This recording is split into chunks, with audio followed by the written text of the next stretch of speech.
Alright guys, hello and welcome to my 10,000 subscribers special. Yes, this is the video finally. I'm a little bit late, I already have 11,000 subscribers, so yeah, whatever. So in this video, you will see me build the 40 years anniversary steam locomotive, as you can see here. And I'll be answering some of the questions that you were able to ask me in the last community post. So yeah, let's just start with the Q&A, and yeah, I'm really looking forward to it. So we will start with the first question, and that is, what is your favorite Lego set? And this is a tough question. I never really had a favorite Lego set. I still don't really have a favorite Lego sets. There are some Lego sets that are like kind of special to me. One of them is the 10173 Holiday Train from 2006. That set has just something really special about it, you know, that's just nostalgic to me. I can't quite explain it, you know. I got it at some point for Christmas. I don't know when that was, it's been quite a few years back, but that moment is still, you know, in my brain, pretty present, you know, and I don't know, it was just amazing. But another set that I really like, that's something completely different, is the 3450 Statue of Liberty from the year 2000. Just for itself, it's a very cool set, but I wouldn't call it my favorite Lego set. But if you build a custom base, like a lot of people did, it's absolutely amazing. That set is just one of the most amazing display pieces that you can have. And yeah, that's pretty much the reason why I like that set so much. So I hope that answers your question. Basically, I don't have a favorite Lego set, but there are some Lego sets that are just kind of special to me. Let's just say it like that. Alright, the second question is, do you like BNSF locomotives? Yes, I like BNSF locomotives. And do you want to make one? Probably no, at least not in the near future. I was interested in Lego's 10133 BNSF locomotive and their 10170 TTX intermodal double stack car. But these sets are just way too expensive these days, and yeah, it's not easy to get them, and it's probably something I'll just have to pass on. And honestly, I'm not too crazy interested. Like, yeah, I would like to have it, you know, it would be a nice addition to my collection, but it's just too expensive. I could build a mock, of course, but to me that's just not worth the effort, and so I'm not gonna make one in the near future. Maybe at some point, but yeah, as I just said, not now. So the third question is 9-volt versus power functions versus powered up. And yeah, if you want to know what's my favorite or what's best, I can't really say what's best because that's up to you. But to me, 9-volt is my favorite. But as you probably know from my videos, 95% of my trains and train tracks are for RC trains.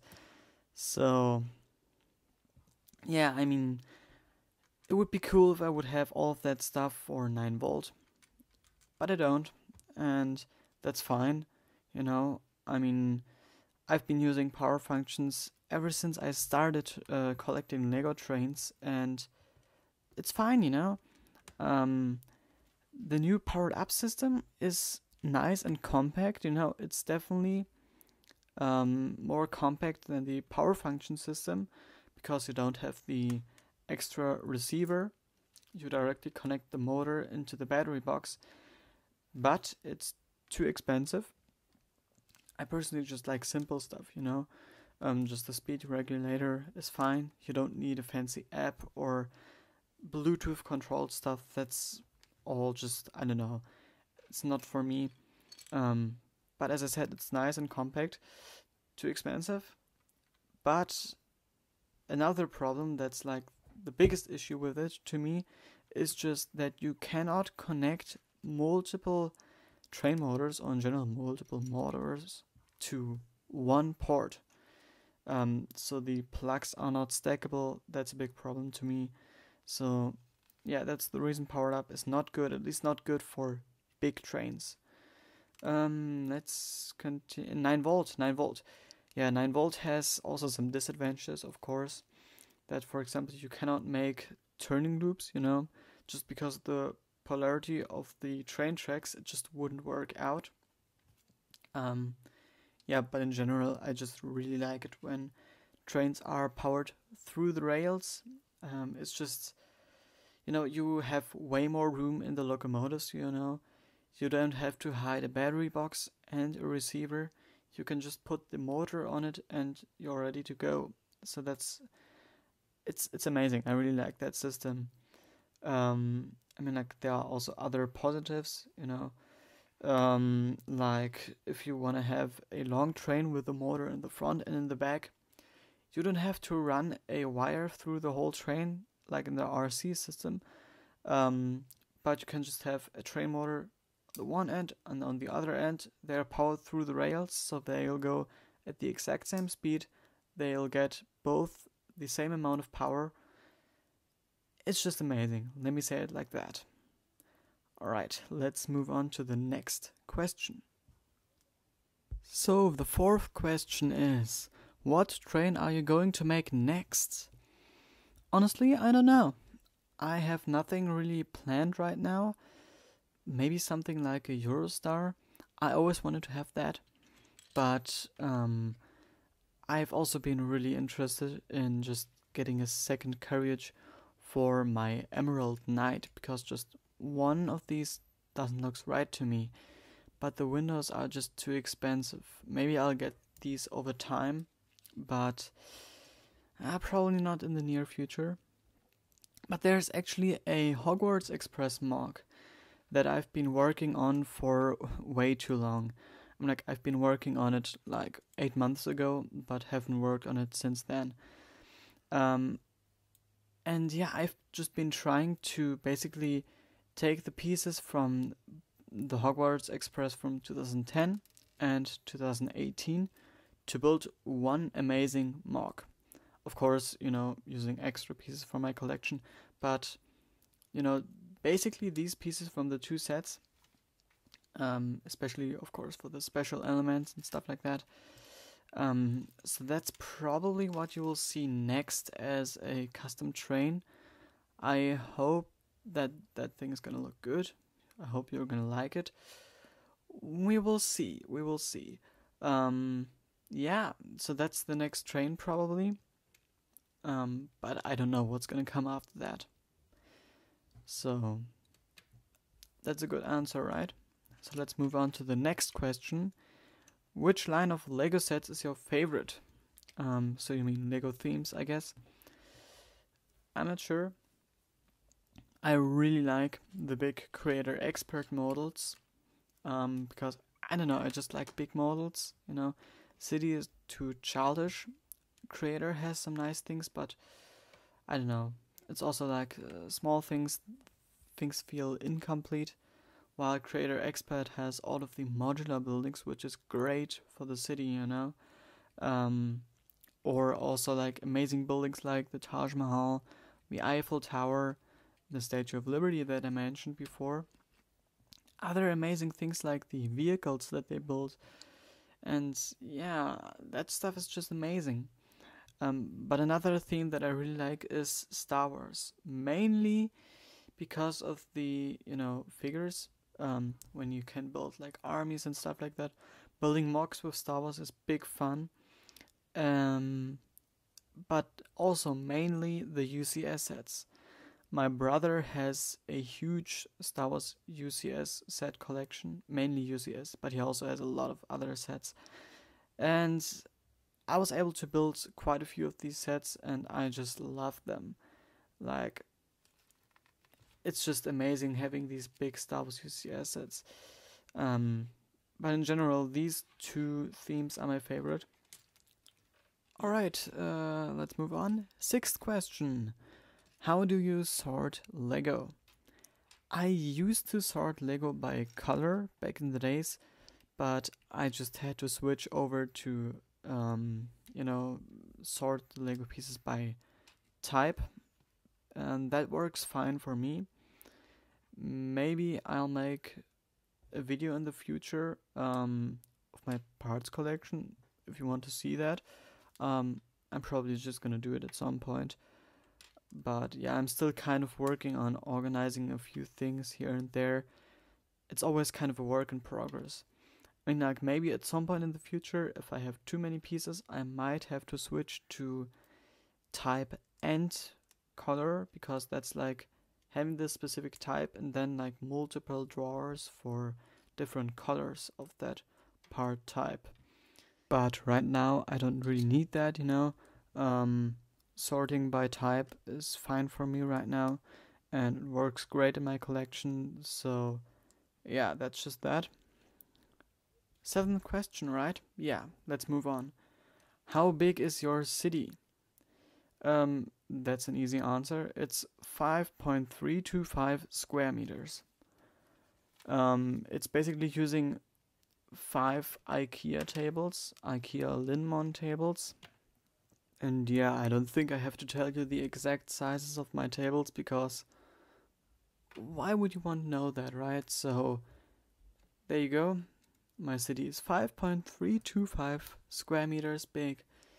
Yeah, I never knew that before. I just found that out because of your question. So thank you, I guess. And let's move on to question number 8. How many trains do you have? Locomotives and cars. I don't know exactly. Like approximately 24 trains? 25 trains? I don't know. I don't know about the exact number of locomotives that I have, or the exact amount of cars that I have. And I'm sure if I would have tried to go through everything that I have, I would have missed something. So yeah, I would say I have to make a future video of my train collection, showing you every single train that I have. That's gonna be fun. The next question is a interesting but cool question. Could you make these 777 and 767 locomotives from Unstoppable, it's a movie, and put them in a crash? That would be pretty cool. But I don't want to spend a lot of money on pieces for building these as mocks, and I honestly am not too interested in the models itself. They're nice locomotives, but I wouldn't only need the locomotives itself, but I would also need quite a few of, just freight rolling stock, and it would be pretty cool, but it would be a very expensive video to do that. And, as I said, I'm not too interested in the locomotives itself, so I'd rather spend my money on other things. I'm sorry, it would be a great idea, but I'm not going to do that. The next question is, could you do a giant train crash with all or at least most of your trains? With all of my trains, that would be nearly impossible. But a train crash with up to 8 trains should be possible. We will see what happens. For sure, my train crashes are most likely gonna be bigger and better in the future. So yeah, a train crash with a lot of my trains, it's probably coming it's most likely coming. Let's just say that. Let's move on. 11th question. Do you like rebuilding the trains after they crashed? No, not really. It can be satisfying though, if everything works out, but often when you rebuild the trains, something is still loose and you kind of miss that, and then you start your trains again, and then because of that one piece that's like on the bottom that's a little bit loose, it falls down and it causes the whole train to derail again. That happens more than often, and it's bad. So I don't really like rebuilding my trains, but it's good when they're back up and running. So yeah, not necessarily the process, but I'm happy when they're working again. So let's move on to the next question. Question number 12. How do you make your curves? I would really like to know. The first variant that you see the picture of right now is the simplest one that I used in most of my layouts. It just uses all straight tracks, of course. All of these types use straight tracks. And it has a 1x2 plate on the one side and then a 1x3 plate on the other side. That gives you a nice curve. And yeah, you can run your trains with full speed. It's not the smoothest, but it works fine, Second variant, you have a 1x3 plate with a 1x2 jumper on top and a 1x1 plate on top on the one side, and two 1x2 plates on the other side. And yeah, that's just double as big as the variant before, but also double as smooth, The gaps on the right side here aren't as big as on the other type. And the third one is the biggest one. It has a 1x2 plate on the one side and a 2x2 corner plate on the other side. That gives you an even smaller gap between the train tracks as the type before this one. So yeah, if you want to build these curves, you just need a lot of room and a lot of straight tracks and some extra pieces. But yeah, these are the three types that I'm aware of, and I'm using the first one most of the time. Next question. What is your favorite Lego train? Mock and or set? I don't know. My favorite train set is probably the 10194 Emerald Knight. But, the other Creator Expert trains are great as well. And I also talked about that holiday train from before, it's difficult, And I just don't have a favorite mock train, Like for example, the Big Boy is an amazing locomotive, but it's also sometimes a little bit of a struggle to, make it run smooth and things like that. But yeah, I wouldn't say I have a favorite Lego train, but probably the Emerald Knight, because that's nearly everybody's favorite Lego train. Yeah, I would just say it's that. So let's move on to the next question. So, next question is, what train are you going to make next? I basically already answered that. As I said before, don't know exactly, but probably the next thing that you're gonna see from me is the Hogwarts Express mock that I've been working on for far too long. Also, you should make a Lego Intercity 1 to 5. I tried, but failed. Sorry, but I'm not really interested in that train. But, just look it up on the internet.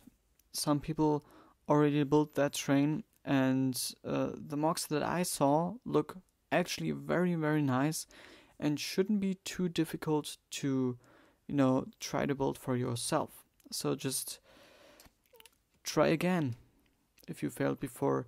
Just as I said, look it up in the internet. The next and last question. When you built your TGV, did you use a LDD file? I found one, but I can't remember where I found it. Could you help? Now, I saw this question not on my community post, where I asked you to write me questions, but this is just a lot of people write me something like that, where do you got your TGV from? Do you have instructions for that? And whatever. So I can just say I don't have instructions for it. I don't have an LDD file. I just looked at Lego 9V train fans videos and figured out how to build it for myself. But yeah, just wanted to say, no, I don't have an instruction for that. And I'm not gonna make any instructions for it because it's not my original design. The original designer is James Mathis. Look in the internet, just Google James Mathis Lego or something like that, and you will find all of his photos of his models, you know. And yeah, just wanted to say that very quickly because I just saw this question so often. But for the ICE2 model that I have, you can find instructions for that on my channel. There's a video that basically goes through the whole instructions. There isn't like a link or something like that, but you can look at the video while building it or something like that. There are also parts lists in that, so you can go ahead and build that if you want to. But yeah, that's that with the TGV. And these were all of the questions. 15 questions. It took me a while to go through all of them, but at the same time I was able to finish this model, so that's perfect. By the way, you know, the footage that you see here is pre-recorded. I'm just doing a voiceover here, of course. So while I was recording all of the voiceover stuff, I just realized that there are 8 more questions that popped up on my community post, so I'm just gonna try to answer these as quickly as possible. First one, how old are you? I'm 17 years old right now. Did you have a Lego Dark Age? No, I didn't. What was the first train that you built? It was the Emerald Knight in 2009. When did you start collecting Lego? About 2007, 2008, around that time. How much money do you spend on Lego in 1 month? I have no idea. How many straight tracks do you have? 350 approximately, but there are more in the city. Do you remember which Lego set was your first one? It was the 4891 set, creator set from 2006. And which one do you use? Studio or LDD or something else? I use LDD. So far I've used LDD all the time, but I'm starting to use Studio more. Let's head into the outro. Thank you so much for subscribing. Thank you so much for watching. If you're still here, that's very nice. And yeah, I'm looking forward to making more videos for you. And I always like hearing your comments, your thoughts. And we will see what comes next, right? So that's it. As I said before, thank you for subscribing. It's amazing having 10,000 people that subscribe to me. And yeah, that's it. Goodbye.